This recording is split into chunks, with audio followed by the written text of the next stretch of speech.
L'UNAFAM est dotée d'un comité scientifique composé d'experts pluridisciplinaires, tant en sciences biomédicales qu'en sciences humaines et sociales. Parce que la recherche suscite beaucoup d'attentes, l'association soutient la recherche et l'innovation en psychiatrie. C'est l'occasion de nous interroger sur les grands sujets d'études du moment, les progrès à l'œuvre et les défis pour l'avenir avec le professeur Pierre-Michel Yorca. Il est professeur de psychiatrie, chef de service au CHU de Clermont-Ferrand, directeur des soins de la Fondation Fondamentale. Et vous allez voir qu'il y a des motifs d'espoir. Merci d'accueillir le professeur Pierre-Michel Yorca.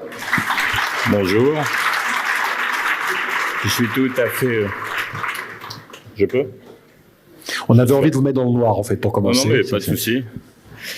C'est aucun problème. Donc, je suis ravi d'être là. Je remercie vraiment l'UNAFAM, sa présidente, mais tous les membres de l'UNAFAM de me faire le plaisir et l'honneur de venir ici, vous parler de recherche sur un sujet qui m'intéresse, bien sûr. Alors, le délégué m'a mangé la plupart de mon temps, donc je vais avoir 5 minutes pour vous en parler, mais malgré tout, je pense moi aussi manger sur le temps des suivants, et c'est comme ça. Parce que dans la vie, malgré tout, il faut faire avec. Donc en fait, au-delà de ça, je suis professeur de psychiatrie. Je travaille depuis des années sur un trouble particulier qui est la schizophrénie, mais j'ai travaillé sur pas mal d'autres troubles. Et puis, je suis plutôt spécialisé dans le domaine de la pharmacologie clinique et de l'évaluation. Donc je vais vous faire un panorama de ce que je pense, qui est absolument pas exhaustif dans le domaine de la recherche aujourd'hui et demain, en essayant justement d'être un peu didactique sur les différents aspects qu'on peut envisager. Certains domaines que je vais présenter sont des domaines que je connais plutôt bien, d'autres c'est des domaines que je connais mais pas spécifiquement, j'ai pas forcément travaillé dessus, mais c'est vraiment pour brosser cet aspect-là et les perspectives. Et je pense malgré tout effectivement qu'on a quand même des vraies raisons d'espérer, même si on peut penser que le temps, la temporalité de ce qu'est la recherche, ses résultats et leur applicabilité, leur utilisation est un temps qui est plus long que ce qu'on souhaiterait. Quand je commence à faire de la recherche, j'espère que tout se fasse très rapidement. J'ai appris la patience, c'est un élément important, mais la patience n'empêche pas de garder le cap et d'être obstiné, parce qu'à mon avis, on a vraiment des raisons de pouvoir penser que des avancées se sont faites et vont se faire. Alors, ça, pour commencer, c'est mes déclarations d'intérêt. Donc, j'ai contribution, des collaborations avec un certain nombre de compagnies diverses et variées, pharmaceutiques ou autres, et aussi, comme l'a été dit, une application dans des fondations, puis dans l'association Sainte-Marie, où j'ai travaillé, où je suis membre du conseil d'administration.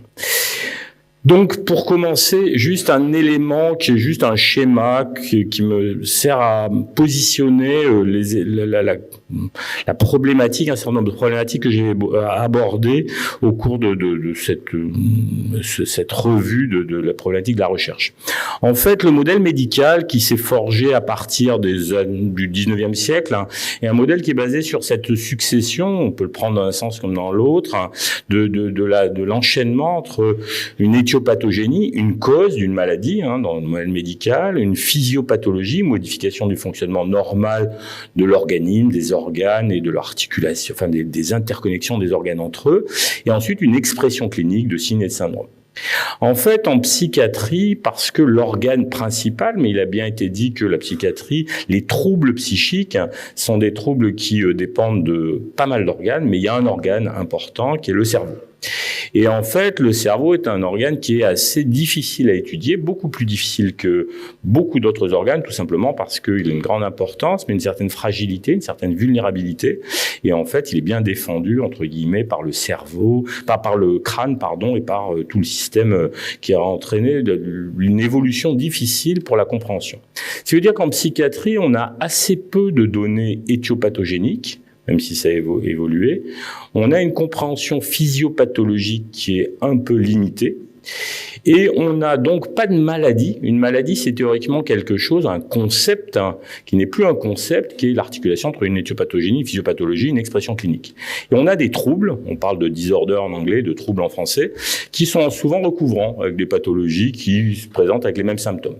Donc au total, ça crée un champ d'exploration et de recherche qui est difficile, très difficile, parce que justement, on a de la peine à faire le lien entre certaines découvertes et l'organisation, et donc à conceptualiser véritablement des maladies.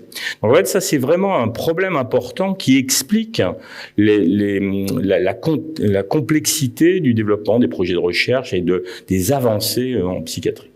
Alors, ça veut dire que si on compare avec d'autres pathologies, d'autres champs, on manque de compréhension des causes et mécanismes, je viens de le dire, on manque de biomarqueurs qui seraient, par exemple, biomarqueurs, ça peut être quelque chose qui témoigne d'un processus physiologique qui est perturbé. C'est-à-dire, on produit une réaction inflammatoire, par exemple, et quand on a une réaction inflammatoire, on a un processus biologique perturbé, et un certain nombre de marqueurs biologiques sont modifiés. Donc, par exemple, et en fait, quand on a une reproductibilité, on sait que tel processus est à l'œuvre et donc associé à tel type d'expression clinique. Et donc c'est un élément important pour favoriser un diagnostic plus précis. On manque, à cause de cela, d'une capacité à définir des entités cliniques.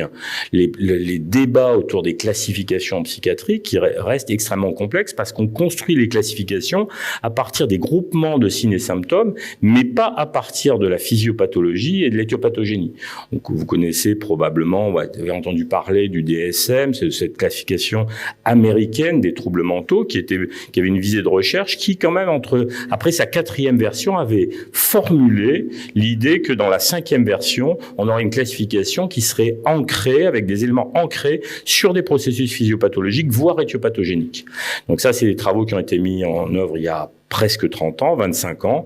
Et en fait, 15 ans plus tard, c'est-à-dire à la fin des années 2000, la constatation est que c'était impossible et le DSM-5, qui a maintenant 10 ans, est un outil qui a été bâti toujours dans la même logique avec des tentatives de réfléchir autrement, mais ça pose un problème. Donc une fois de plus, on se dispute entre guillemets sur les maladies. On se dit tous ces professionnels ils comprennent rien. C'est pas qu'on comprend rien, c'est que c'est difficile d'organiser parce que justement on n'a pas les mêmes outils. Et enfin, on n'arrive pas bien à identifier cette notion de gradation qu'on peut l'observer par exemple en oncologie, par exemple en cardiologie ou de trajectoire. Et donc ça c'est un problème. Donc en fait, si on réfléchit à ce que c'est la recherche en psychiatrie, c'est plein de choses et je vais vraiment vous présenter non pas un panorama exhaustif, mais je vais prendre un certain nombre de choses qui me paraissent d'intérêt, mais qui montrent quand même les évolutions. D'abord, c'est développer des méthodes d'exploration. J'ai commencé par ça en disant le cerveau, c'est un truc pas facile à explorer et en fait, l'exploration, elle est complexe. Donc en fait, l'exploration, c'est un certain nombre d'outils. Alors les IRM fonctionnels sont des outils dont vous avez entendu parler.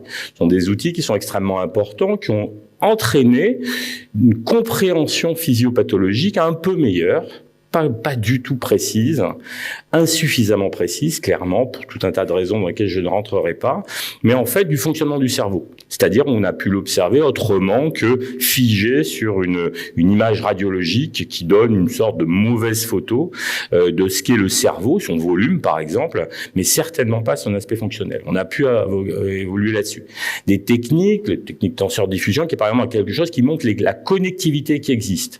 Puis des techniques un peu plus spécifiques qui sont autour du fonctionnement, donc du fonctionnement métabolique, du fonctionnement électrique, du fonctionnement sous stimulation et du fonctionnement éventuellement en stimulant à l'intérieur. Donc vous voyez, toutes les techniques que j'énumère là sont des éléments qui ont permis de progresser dans la compréhension physiopathologique. Et c'est très important parce que les progrès technologiques, malheureusement, encore dans notre domaine, précèdent la conceptualisation. C'est-à-dire qu'on obtient des résultats, on voit des éléments d'observation du cerveau, mais en fait, on a de la peine à les réunir parce que c'est complexe, parce que les techniques donnent des éléments d'information qui sont, par exemple, avec une morphologie variable et qui ont des déterminants temporels différents. Et en fait, tout ça entraîne une difficulté de traitement de ces informations. Et puis, on a pu faire des cartographies intracrâniennes du cerveau dans certains contextes, etc. On peut faire de la stimulation stimulation magnétique et d'explorer, parce que on connaît la stimulation magnétique, vous en avez probablement entendu parler de la stratégie thérapeutique, mais ça donne aussi des informations sur la fonctionnalité. Et puis on peut utiliser maintenant des techniques qui sont maintenant sur des modèles animaux, d'ultrasons focalisés, ou des techniques d'opnogénétique. On a une modification sur des modèles animaux des neurones qui sont modifiés, sensibles à la lumière, mais ces éléments-là donnent des idées de la compréhension de la fonctionnalité, avec tout un sujet autour de qu'est-ce que c'est un modèle animal qui est fonctionnel en psychiatrie. Il y a beaucoup de discussions autour de ça et c'est un élément important. Et puis enfin, on a des progrès aussi qui sont dans tous les domaines, bien évidemment, de la médecine, qui sont des progrès qui sont de la manière dont on traite toutes ces informations. Et le traitement des informations est essentiel avec cette évolution, qui est une évolution assez particulière, mais qui, d'une certaine manière, peut aller bien à la psychiatrie dans l'état, c'est-à-dire de constater que dans des grandes quantités de données, dans des grandes populations, on observe des invariants, et ces invariants qu'on ne pourrait pas observer si on n'avait pas des techniques qui permettent de traiter ces informations, peuvent nous permettre de comprendre un peu mieux, en tout cas de repérer les choses qui peuvent se passer chez des individus, mais aussi dans des groupes de population. Donc c'est vraiment des techniques importantes. Donc ça, c'est quand même des progrès très importants qui modifient petit à petit, mais une fois de plus, souvent, les progrès technologiques et techniques précèdent, dans notre cas, la conceptualisation, et en fait, ça pose un problème complexe à traiter. Alors, si on va à l'éthiopathogénie que j'évoquais, en fait, il y a quand même des données récentes qui sont intéressantes parce que, la génétique en psychiatrie, vous savez qu'on a séquencé le génome, mais une fois qu'on connaît tous les gènes, on ne sait pas exactement comment ça marche. Et en fait, on reste embarrassé par rapport à ça, même si ça a été un progrès très important. En fait, je cite des exemples, une fois de plus, je peux pas m'apesantir sur différents éléments, mais il y a récemment, l'année dernière, dans une revue un niveau scientifique élevé qui s'appelle Nature, et en fait il y a eu 2 papiers qui sont sortis dans le même numéro avec des commentaires autour de ça. En fait ces éléments-là, ils mettent en évidence l'existence, comme je l'ai noté, de variations rares. L'idée pour un des premiers un de ces 2 travaux, c'était de mettre en évidence des variants rares associés à un risque de survenue de schizophrénie.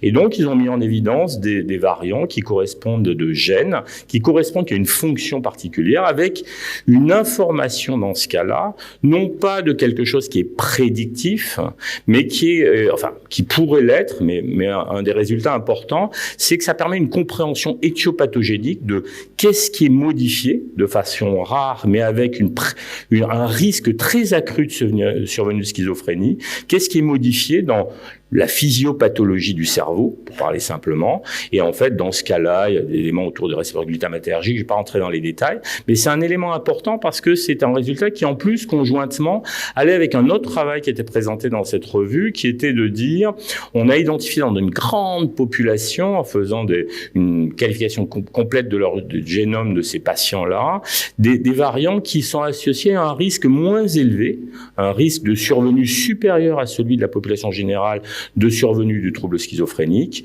mais avec des variants qui sont beaucoup plus fréquents. Et donc l'idée, c'est que la conjonction de cette exploration, avec cette question autour de cette zone intermédiaire là qu'ils appellent le discovery gap, le hiatus de découverte, on pourrait traduire ça comme ça. En tout cas, c'est un élément important parce que ces éléments-là contribuent à notre compréhension éthiopathogénique, parce qu'une fois qu'on voit un variant, qu'est-ce que ça induit, qu'est-ce que ça fait au niveau du fonctionnement du cerveau qui aboutit à un état pathologique donné.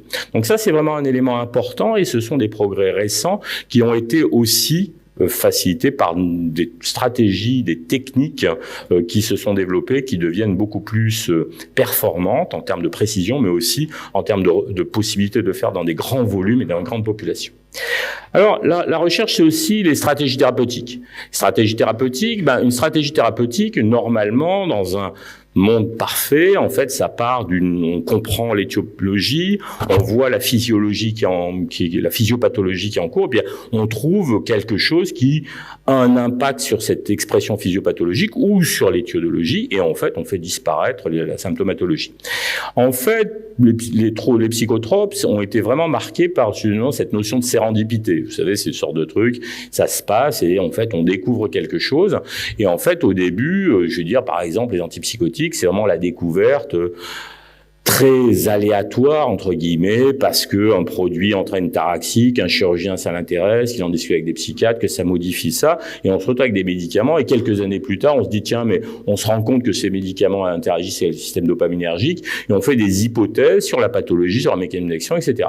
Et on en est là parce qu'on a pu, à partir de ces médicaments découverts, entre guillemets, par hasard, c'est pas tout à fait le hasard, mais quand même avec une logique de dire, tiens, on a quelque chose qui agit sur un syndrome, c'est-à-dire on ne sait pas qu'est-ce qui sous-tend ce syndrome, mais on voit que ça agit sur le syndrome, c'est déjà pas mal, puis ça fait une solution thérapeutique pour les patients, donc ça c'est important, mais après ça nous aide à comprendre des hypothèses de fonctionnement, mais en fait avec une reproductibilité qui éventuellement produire des médicaments, mais qui évolue assez peu.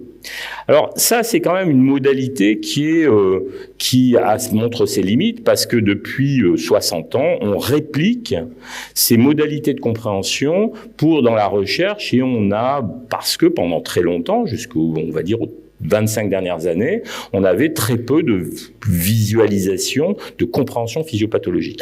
Donc ça, c'est un problème, et on évolue quand même sur des modalités actuelles, on comprend mieux. Un des éléments, c'est un exemple, il y a plein de choses qu'on comprend mieux qu'avant, mais ça, c'est un des éléments, c'est les circuits, et ces différents circuits qui sont associés à des modifications qui mettent en jeu des neurotransmetteurs. Donc, je ne vais pas vous les détailler, c'est simplement pour vous montrer que à partir de cette logique de description des circuits, utilisant les techniques que j'ai montrées tout à l'heure, on a des idées de fonctionnalité, des idées de neurotransmetteurs qui agissent, et en fait, ça nous donne, puisqu'on voit à quoi est associée la mise en fonction de ces circuits, c'est-à-dire on voit que c'est associé par exemple à l'expression d'affects négatifs, par exemple à la capacité de planification de l'action, etc. Enfin, ce genre de choses. On voit les neurotransmetteurs, on voit les circuits et donc les zones cérébrales impliquées.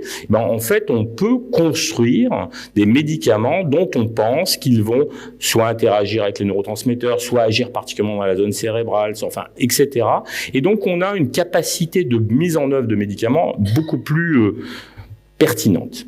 Et donc là, c'est juste pour vous citer un certain nombre de stratégies qui ont été développées. Certaines sont sur le marché, celles-ci sont sur le marché. La eskétamine, par exemple. Les produits dans la dépression du postpartum que vous voyez, ils sont sur le marché aux États-Unis, mais l'accès au marché en Europe et en France, c'est un autre sujet. Je ne vais pas en parler. C'est un truc un peu compliqué. Et donc, on voit que dans ce cas-là, on a des indications qui ont été posées autour de ça. Ça a été reconnu par les autorités comme des stratégies innovantes de rupture, et donc avec des actions sur ces circuits-là qui permettent véritablement d'avoir une meilleure, on n'est plus dans la sérendipité, on est dans la construction de stratégies par rapport à ça. Et puis il y en a d'autres, la psilocybine, la ticapran, l'iclopertine, qui sont des produits, vous voyez, plus marqués, alors par exemple, ça fonctionne sur le trouble dépressif, mais avec des caractéristiques particulières de cette perte de la capacité à éprouver du plaisir, du fait d'un mécanisme particulier. Donc on voit qu'on rentre dans un effet de détail où dans ce cas-là, le trouble dépressif, c'est pas simplement ce regroupement de symptômes qu'on a observé dans une grande quantité de gens, c'est aussi la mise en évidence qu'il y a peut-être un lien de certains des symptômes avec le fonctionnement du cerveau, et qu'on peut peut-être cibler ces modifications du cerveau de façon à améliorer les choses. Donc vous voyez qu'il y a des perspectives. Alors après, il y a tout un truc derrière sur la validation, l'autorisation, l'arrivée sur le marché, qui n'est pas le sujet, mais en tout cas dans le domaine de la recherche, il y a des éléments, et maintenant il reste à montrer que ça peut avancer et arriver pour soigner les personnes qui en ont besoin. Alors, ça, c'est une image que vous avez dû voir 1000 fois, surtout si vous avez déjà vu Marion Leboyer. Et oui, parce qu'elle est là, en fait, c'est elle qui est là. Non, je plaisante, mais j'aimerais bien que vous lui répétiez. Et donc, en fait, c'est simplement cette belle image qui montre qu'effectivement, un costume ne va pas à tout le monde. D'ailleurs, si j'essayais de porter le costume de Franck Bellivier pour avoir l'air plus sérieux, je pense qu'il ne m'irait pas, et vice-versa. Et donc, en fait, dans ce cas-là, c'est l'idée vraiment de développer cette spécificité des traitements, parce qu'un traitement ne va pas à tout le monde.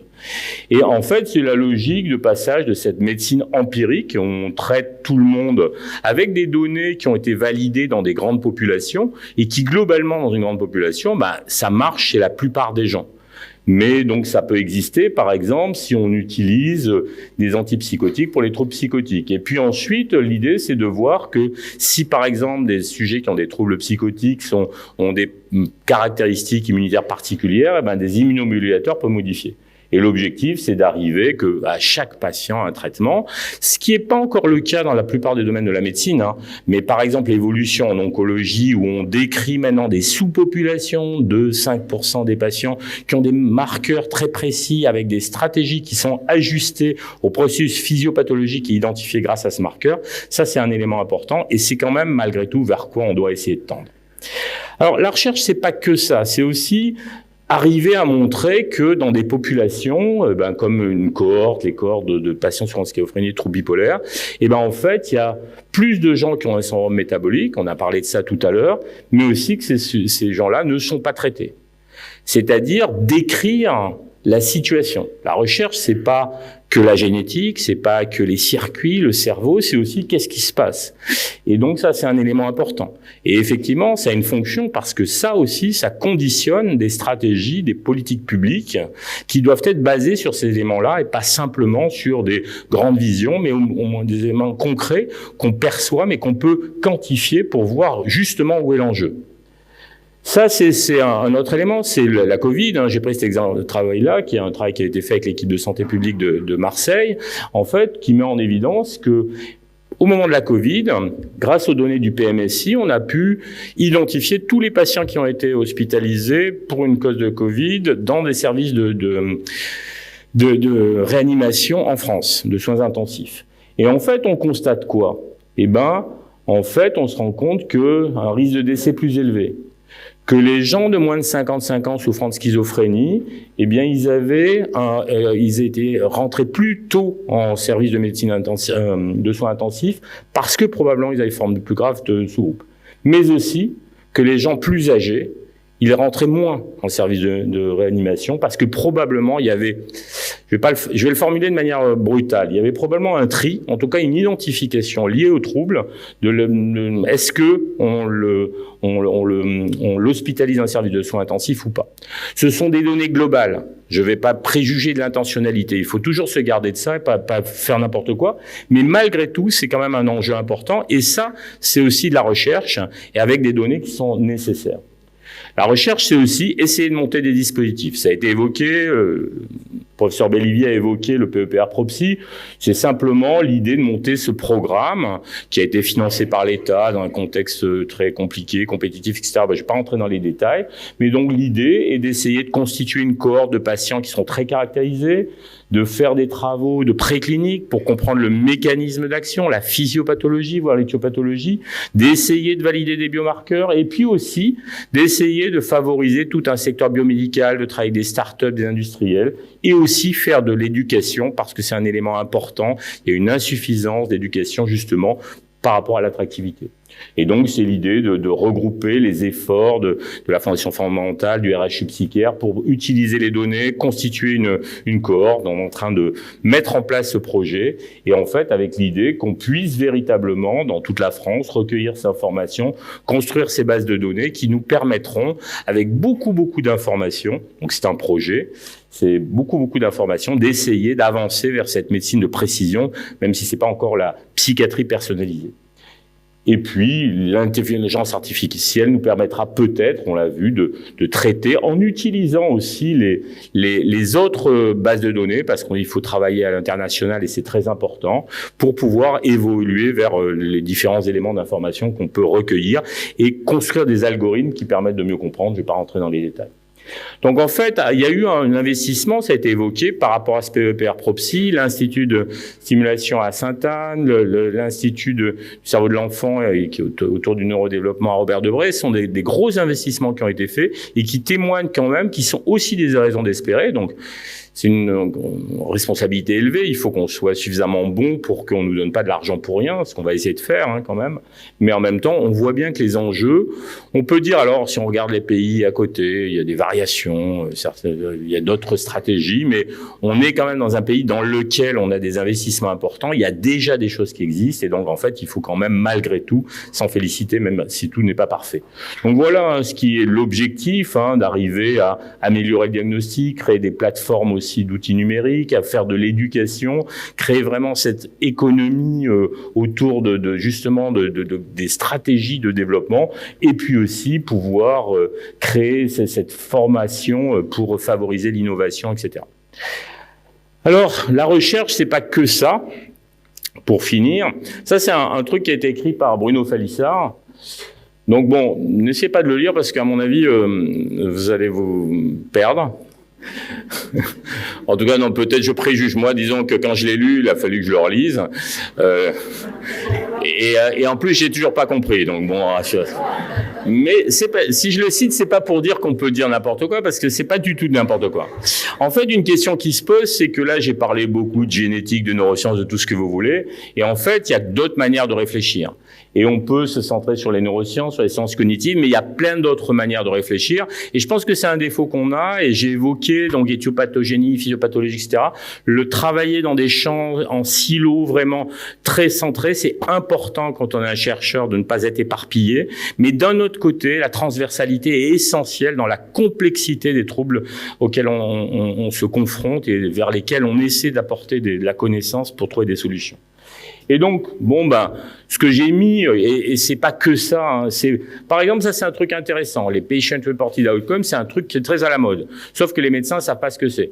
Ils pensent que c'est simplement donner des auto-questionnaires aux patients, d'auto-questionnaires qui sont fabriqués eux-mêmes. C'est pas du tout ça. C'est fabriquer avec les patients quels sont les points, avec les patients, avec les aidants, quels sont les points qui paraissent d'intérêt pour eux, qui sont souvent discordants avec les points médicaux parce qu'on n'a pas le même point de vue, et les utiliser véritablement.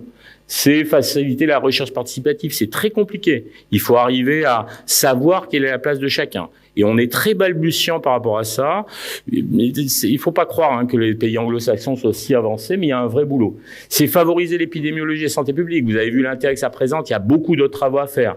C'est voir ailleurs. On est super important. La France, c'est un pays remarquable, on est très arrogant, mais en fait, tout le monde fait la même chose dans le monde, et il y a des gens qui ont plus d'argent que nous, et il vaut mieux utiliser leurs erreurs pour pouvoir éviter et montrer qu'on est plutôt malin.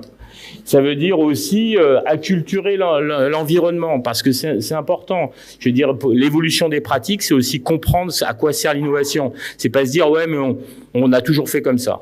C'est une bonne chose d'avoir toujours fait comme ça, mais peut-être on peut faire autrement. Et ça, c'est des vraies questions. Et puis, justement, utiliser toutes les ressources dans d'autres domaines scientifiques qui sont essentiels pour justement améliorer notre capacité de transversalité, de travailler en commun, réfléchir sur nos positions les uns les autres, et on a vraiment besoin de gens qui mettent un peu de perspective dans ce qu'on fait pour pouvoir progresser là-dedans. Voilà, donc j'avais décidé d'être plus long que le ministre. J'ai gagné. Monsieur le ministre, mesdames, messieurs, j'ai terminé.